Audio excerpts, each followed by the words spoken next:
Good morning, everybody. Rise and shine. Ready or not, let's do this. This is a ridiculously early morning webinar to start your day off right, whether you're ready for it or not.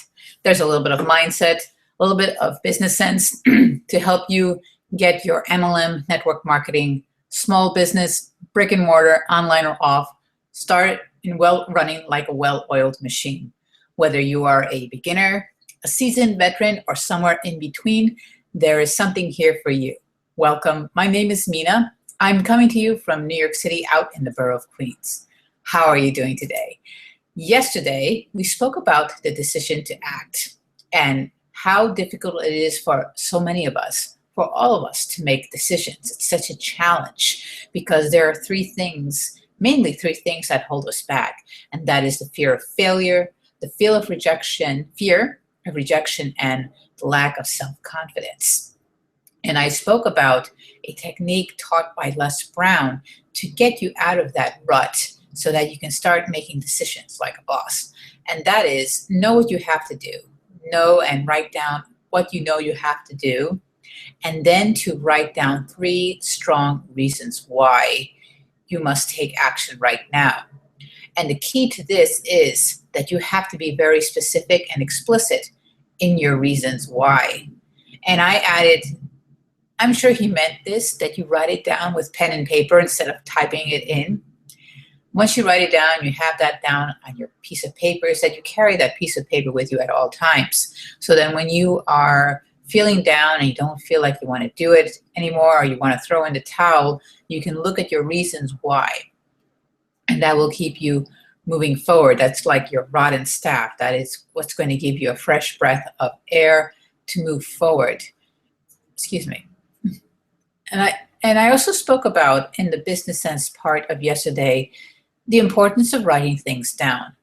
We live in a technology age where, we carry around our smartphones, our tablets, our laptops, and we're always typing things into our devices, our gadgets. But we've also become a generation where we become very forgetful. We don't remember things very easily. And this could be one of the reasons why. If you're typing things into your gadgets, you're not apt to remember them as readily than if you took a pen, where's mine, your writing instrument, and a journal or notebook, and physically wrote them down. Because what happens that when you physically write something down, the RAS in your brain, which is known as the reticular activating system, gets activated, gets stimulated, and it sends a signal to your cerebral cortex in your brain and tells the brain that what you're doing right now is a very important activity and it needs to remember that. You need to pay attention to that. And so in turn, the brain will be after you to complete those tasks until you do them. And I've experimented with that. I gave you an example yesterday where on Sunday, I wrote down a very important task in my agenda with my pen, and I spent the whole day completing that task. It took me the entire day, but my brain would not let me off the hook until I got that task done. So there is a benefit to writing things down and remembering them in memory. So that was a little bit of a review from yesterday. Today, I'm going to share with you some tips that I learned from Doug Firebow. Doug Firebow is a very successful entrepreneur in network marketing. He has a SoundCloud channel called The Fire Zone, and his teachings there are pure gold. They're very, very rich, and I encourage you to find him on SoundCloud and listen to those teachings. I'm going to share with you what I was listening to last night, and it's called, these are leadership modules. And he starts off, I'm going to share with you the first 2 modules I've listened to. And he talks about when people first get into network marketing. And while he is focused on, his teachings are focused on network marketing, I believe they're applicable across everything as an entrepreneur.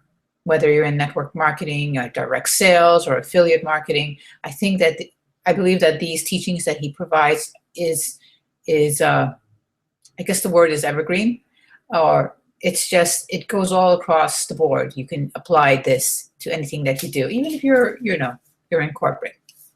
So here goes. He talks about leadership. and how to get into the right type of leadership. And he asks, why do people who get into network marketing, why do they don't do so well at the start?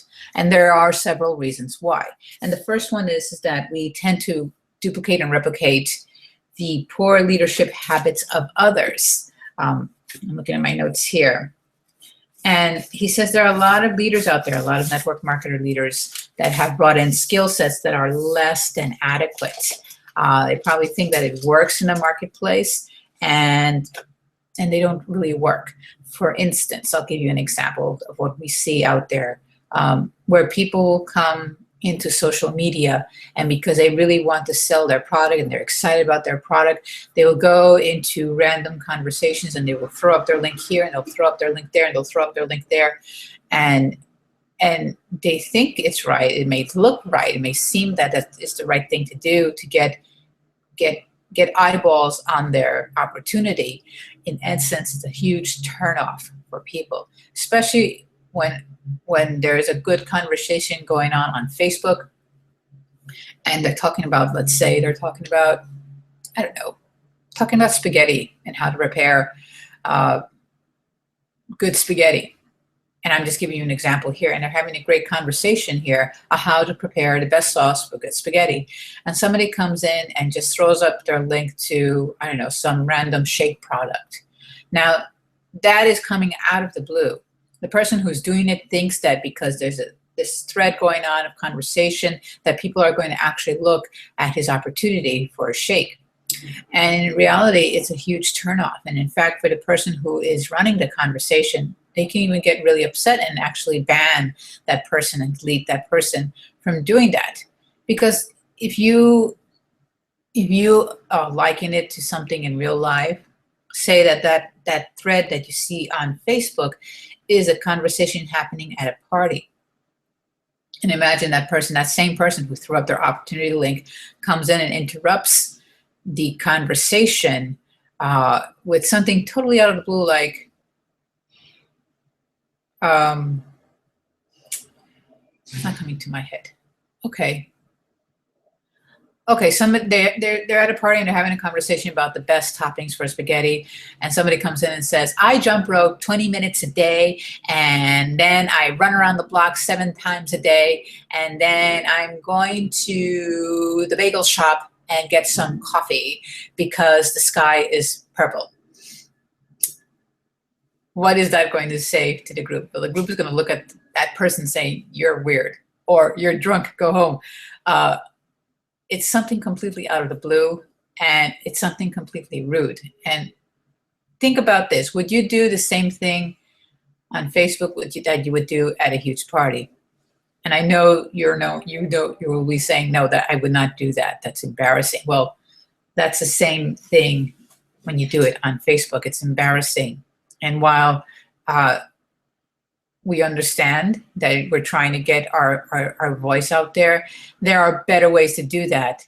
And it does take time, and it does take consistency. So what Doug Fireball says here, you have to get rid of those bad habits, because that is a bad habit.